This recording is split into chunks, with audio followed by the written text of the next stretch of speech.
बहू, अभी तुम्हारा नाश्ता नहीं बना है। सभी लोग टेबल पर बैठ गए हैं नाश्ता करने के लिए। बस बन गया सासू माँ, अभी लेकर आ रही हूँ नाश्ता। ठीक है, जल्दी लेकर आओ। पता नहीं क्या करती रहती हैं सुबह से। मैं भी अकेले कितना करूँ, ये छोटी पता नहीं कहाँ रह गई। अभी तक इसका शादी का खुमार उतरा नहीं है लगता है। शादी के 2 महीने हो गए, उसके बाद भी महारानी जी किचन में आती नहीं है, ना ही किसी काम में मेरी मदद करती है। आज तो मैं उससे पूछ कर ही रहूंगी कि आखिर ऐसा कब तक चलेगा, कब तक वो आराम करती रहेगी। सासू माँ, हाँ बोलो। सासू माँ, आखिर मुझे ये बताइए कि छोटी कब तक आराम करती रहेगी। मैं अकेले सारा दिन कितना काम करती रहूं सासू माँ। अरे तो क्या हुआ, वो अभी नई है, काम करने से तू पतली थोड़ा हो जाएगी। और वैसे भी आज मैंने उसको नाश्ता करते हुए नहीं देखा। क्या बात है, तुमने उससे कुछ कह दिया क्या? अरे नहीं सासू माँ, मैं क्यों भला उससे कुछ कहूंगी, आप ही कैसी बातें कर रही हो। तो उसने नाश्ता क्यों नहीं किया? पता नहीं सासू माँ, अब वो ही बता पाएगी कि उसने नाश्ता क्यों नहीं किया। बहू, तू उसकी जेठानी है, तू पूछ नहीं सकती उससे कि उसने नाश्ता क्यों नहीं किया। या तो उसकी तबीयत खराब होगी, जाके उसके कमरे में पूछ लो। हाँ, अभी हूँ क्या कर रही है, जाके पूछेगी भी। अब मैं उसके कमरे में जाऊंगी तो अच्छा तो नहीं लगता ना कि जेठानी के रहते हुए सास को छोटी बहू के कमरे में जाना पड़े। अभी वो नई है। ठीक है सासू माँ, पूछती हूँ। बिना कहे तो कोई काम ढंग से नहीं कर सकती है, हर चीज मुझे ही बतानी पड़ती है। छोटी, हाँ दीदी बोलिए। छोटी, ये मोबाइल लेकर क्या कर रही है, नाश्ता वास्ता नहीं करना है क्या तुझे? दीदी, आज एकादशी है ना, तो आज मेरा व्रत है, इसीलिए मैंने नाश्ता नहीं किया। मैं पूरे साल की एकादशी का व्रत करती हूँ, तो यहाँ पर भी मैं व्रत कर रही हूँ।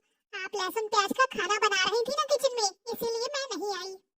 अरे छोटी, तो तुम्हें बता देना चाहिए ना कि तुम्हारा व्रत है। दीदी, अब मैं क्या ही बोलूं, व्रत में मेरा अलग खाना रहता है, मैं लहसुन प्याज नहीं खाती। अब मेरा नया ससुराल है ना, तो मैं सबसे बोलने में झिझक रही हूँ कि क्या बोलूं और क्या ना बोलूं। और किचन में लहसुन प्याज का खाना बन रहा है, तो मैं किचन में कैसे जा सकती हूँ। अब व्रत में मैं किचन को कैसे साफ करके खाना बना सकती हूँ। अरे कोई बात नहीं छोटी, तुम बताओ व्रत में तुम क्या क्या खाती हो, मैं किचन को साफ करके अभी बना देती हूँ। दीदी, अगर आप बनाना ही चाहती हो तो कुट्टू के आटे की पूड़ी बना दीजिएगा और साबूदाना की खीर बना दीजिएगा। और हाँ, मेवे का हलवा तो बनाना मत भूलना। अगर हो सके तो साबूदाने की खिचड़ी भी बना लीजिएगा। ठीक है छोटी, मैं अभी बना कर लाती हूँ। थैंक यू दीदी। चलो अब जल्दी से छोटी के लिए व्रत में कुछ बना देती हूँ। बहू, अरे ओ बहू, अरे बहू कहाँ चली गई? ये देखो, ये महारानी यहाँ पर है और मैं इतनी जोर जोर से आवाज दे रही हूँ। क्या हुआ सासू माँ? बड़ी बहू, तुम्हारा ध्यान कहाँ रहता है, मैं इतनी जोर जोर से आवाज दे रही हूँ और तुम्हें सुनाई ही नहीं दे रहा। वो सासू माँ, मैं साबूदाने की खिचड़ी बना रही थी ना, तो इसी वजह से मुझे आवाज सुनाई नहीं दी। क्या, साबूदाने की खिचड़ी? बड़ी बहू, तू तो बहुत चटोरी होती जा रही है, अभी थोड़ी देर पहले सबने नाश्ता किया है, अब तो साबूदाने की खिचड़ी बनाने लगी। अरे नहीं सासू माँ, ये मैं अपने लिए नहीं बना रही, ये तो मैं छोटी के लिए बना रही हूँ। आज छोटी का एकादशी का व्रत है ना, तो उसी के लिए खाना बना रही हूँ। क्या, व्रत का खाना? हाँ सासू माँ, आज उसका एकादशी का व्रत है। सीखो जरा सीखो, अपनी छोटी देवरानी से ही सीखो। आज तक तुमने अपने मन से कोई व्रत नहीं किया होगा, और देखो कितना पुण्य कमा रही है छोटी बहू। तुम तो नवरात्रि का व्रत तक नहीं करती हो, और उसे देखो एकादशी का व्रत रहती है, तभी तो उसे मेरे जैसी सास मिली है। अब मुंह बनाकर क्या खड़ी है? मेरी कुछ सहेलियां आ रही हैं, उनके लिए चाय नाश्ते का इंतजाम करो। ठीक है सासू माँ। हेलो, हाँ माँ बोलो, फोन किया था? हाँ बेटा, मैं कब से फोन लगा रही हूँ तुम्हारे पास, हमेशा नॉट रीचेबल बताता रहता है। क्या हुआ माँ, कोई जरूरी काम था? अरे नहीं माँ, मैं तो मोबाइल में गेम खेल रही थी। तभी आपका फोन आया तो मैंने सोचा कि बात कर लूं। और बता बेटा, घर में सब कैसे हैं? सब ठीक है माँ, आप बताइए, वहाँ सब कैसे हैं? यहाँ भी सब बढ़िया है। और तुम बताओ, तुम्हारी जेठानी और सास, उन लोगों के क्या हाल चाल है? क्या सास और जेठानी, उनके बारे में आप पूछ रही हो? हाँ बेटा, क्या हुआ, कोई बात हुई है क्या? सच में माँ, एक नंबर की बेवकूफ जेठानी मिली है मुझे। जानती है माँ, आज मेरा मन था व्रत का खाना खाने का। जरा सा मैंने जेठानी से झूठ क्या बोल दिया कि आज मेरा एकादशी का व्रत है। वो तुरंत व्रत की थाली बनाने में जुट गई, जबकि सासू माँ ने आज चने की भाजी और बाजरे की रोटी बनवाई थी। आपको तो पता है ना, चने की भाजी मुझे बिल्कुल भी पसंद नहीं है, इसीलिए आज मेरा खाना खाने का बिल्कुल भी मन नहीं था। बस माँ, इसीलिए मैंने जेठानी से थोड़ा सा प्यार से बोल दिया कि आज मेरा व्रत है, मुझे व्रत का खाना खाना है दीदी। तो वो तुरंत किचन में चली गई मेरे लिए व्रत के लिए खाना बनाने।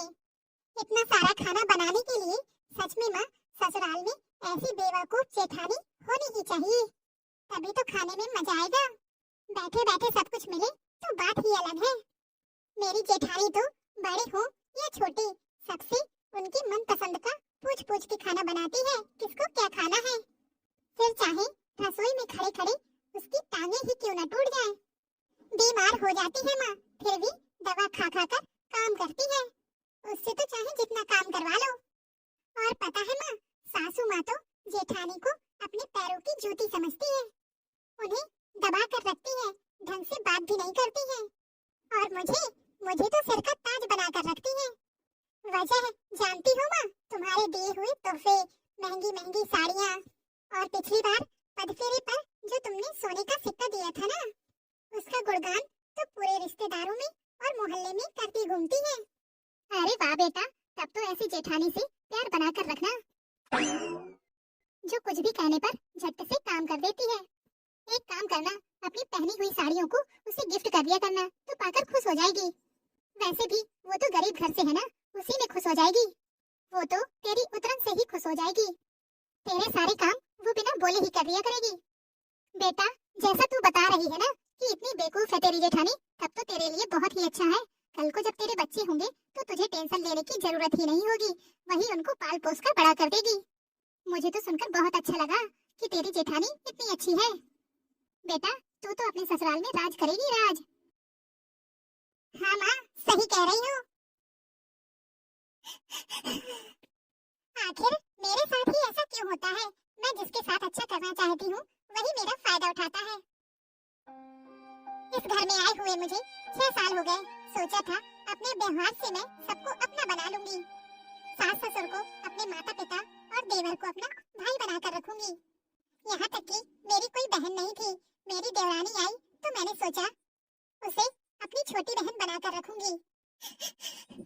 सोचा था अपनी बहन के समान देवरानी से अपने सुख दुख बांटूंगी, लेकिन ऐसी देवरानी से सुख दुख बांटना ही क्या। सासू माँ ने तो देवरानी की बड़ाई कर करके उसे हमेशा सिर पर चढ़ा के रखा है, कभी भी कोई काम करने के लिए उससे नहीं बोलती है, हमेशा मुझे ही काम करने के लिए कहती रहती है। किसी ने बिल्कुल सही ही बोला है कि सीधे लोगों को ही बेवकूफ बनाया जाता है। मगर अब और नहीं, आखिर मैं कब तक सहूंगी, आखिर मैं कब तक दब कर रहूंगी। मैं भी तो इस घर की बड़ी बहू हूँ, जो सम्मान छोटी को मिलता है वो मुझे क्यों नहीं। दीदी, दीदी, मेरा व्रत का खाना बन गया क्या? मुझे बहुत भूख लगी है, मुझे तो लगा था आप मेरे कमरे में लेकर आओगी। छोटी, आज तक तो तुमने कोई व्रत किया नहीं, फिर ये एकादशी का व्रत कैसे शुरू कर दिया? अब तुम अगली बार से मेरे साथ ऐसा मजाक कभी मत करना। मैंने व्रत का सारा खाना खा लिया है, तुम्हें ज्यादा भूख लगी हो तो खुद बना लेना और खा लेना। और आज से दोपहर का खाना तुम बनाओगी और रात का खाना मैं बनाऊंगी, समझी? और वैसे भी तुम्हारी शादी को 2 महीने हो चुके हैं, हनीमून भी बना लिया है, अब तुम्हें रसोई में आने से कोई परहेज नहीं होना चाहिए। ये बड़ी बहू को क्या हो गया, इतनी जोर जोर से क्यों चिल्ला रही है? जाके देखना पड़ेगा। बड़ी बहू, ये क्या तरीका है छोटी बहू से बात करने का? बेचारी नई नई है तो तुमने क्या समझ रखा है वो अकेले है, मैं उसके साथ खड़ी हूँ, तुम्हें ज्यादा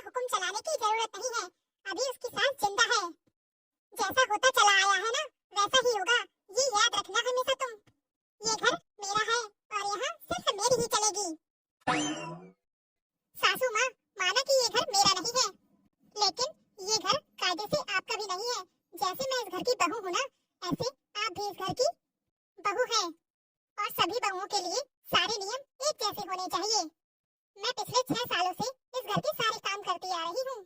अब मेरी देवरानी को भी इस घर के सारे काम करने चाहिए। हम दोनों का काम आधा आधा बढ़ जाना चाहिए। आखिर कब तक मैं ही करती रहूंगी। इसलिए आज से दिन का खाना छोटी बनाएगी और रात का खाना मैं बनाऊंगी। बेटा, देख रहा है तेरी पत्नी कैसे मेरे सामने मुंह चला रही है। बेटा, तू अपनी बीवी को समझा ले, वरना मुझे 2 मिनट नहीं लगेंगे इसको घर से बाहर निकालने में। घर के नियम कानून बदलने चली है ये। माँ, मानो तो सही कह रही है वो। उसकी एक एक बात बिल्कुल सही है। जब काजल और नीलू दोनों इस घर की बहुएं हैं, तो उन दोनों का फर्ज है दोनों को मिलकर काम करना चाहिए। मेरे तो ये समझ में नहीं आ रहा है कि लड़ाई किस बात की है। माँ, इतने सालों से आपकी बड़ी बहू ही आपकी सेवा करती आ रही है। आपकी सेवा में उसने कभी कोई कमी नहीं रखी। माँ, आप किसी एक का पक्ष मत लीजिए, नहीं तो मुझे ऐसा लगेगा कि आप दोनों बेटों पर ही भेदभाव कर रही हैं। आप अपनी बहुओं के बीच तो भेदभाव रखती ही हैं। और वैसे भी माँ, इस घर की पूरी जिम्मेदारियां मैं ही निभाता हूँ। मोहित जो कमाता है वो 1 रुपए घर में नहीं देता है। उसके बावजूद भी आपने छोटे बेटे और छोटी बहू को आंखों का तारा बनाकर रखा हुआ है। और आगे ऐसा ही होता रहा ना माँ, तो मैं अपनी पत्नी को लेकर कहीं चला जाऊंगा। नहीं नहीं बेटा, अब ऐसा नहीं होगा। आज तूने ऐसा कहकर मेरी आंखें खोल दी। मुझे अपनी गलती का एहसास हो गया है। बड़ी बहू, तुम बिल्कुल सही बोल रही थी।